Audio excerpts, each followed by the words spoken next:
ব্রাহ্মণবাড়িয়া শহরে আধিপত্যের দ্বন্দ্বে গোলাগুলি, গুলিবিদ্ধ দুই।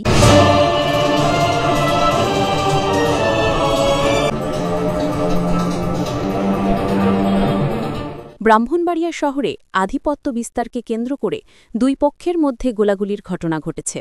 বৃহস্পতিবার সন্ধ্যায় পৌর শহরের কান্দিপাড়া মাদ্রাসা রোড এলাকায় এই ঘটনায় দুইজন গুলিবিদ্ধ হয়েছেন। আহতরা হলেন টুটুল ৪৬ ও শিহাব ২৭। তাদের মধ্যে টুটুলের অবস্থা গুরুতর বলে জানা গেছে। প্রত্যক্ষদর্শীরা জানান, বৃহস্পতিবার সন্ধ্যায় কান্দিপাড়া মাদ্রাসা রোড এলাকার একটি প্রিন্টিং প্রেসের সামনে হঠাৎ করেই দুই পক্ষের মধ্যে উত্তেজনা দেখা দেয়। পূর্বের সংঘর্ষের জের ধরে এক পর্যায়ে গোলাগুলির শব্দ শোনা যায়। এতে টুটুল ও শিহাব গুলিবিদ্ধ হয়ে মাটিকে লুটিয়ে পড়েন। পরে স্থানীয়রা তাদের উদ্ধার করে চিকিৎসার জন্য হাসপাতালে পাঠায়। ঘটনার সত্যতা নিশ্চিত করে ব্রাহ্মণবাড়িয়া সদর মডেল থানার ভারপ্রাপ্ত কর্মকর্তা ওসি আজহারুল ইসলাম জানান, প্রাথমিক তদন্তে জানা গেছে কান্দিপাড়া এলাকার শাকিল এবং স্বেচ্ছাসেবক দল নেতা দিলীপের মধ্যে পূর্ববিরোধের জের ধরে এই ঘটনা ঘটেছে। ওসি আরও বলেন, আমরা সিসিটিভির ফুটেজ সংগ্রহ করছি।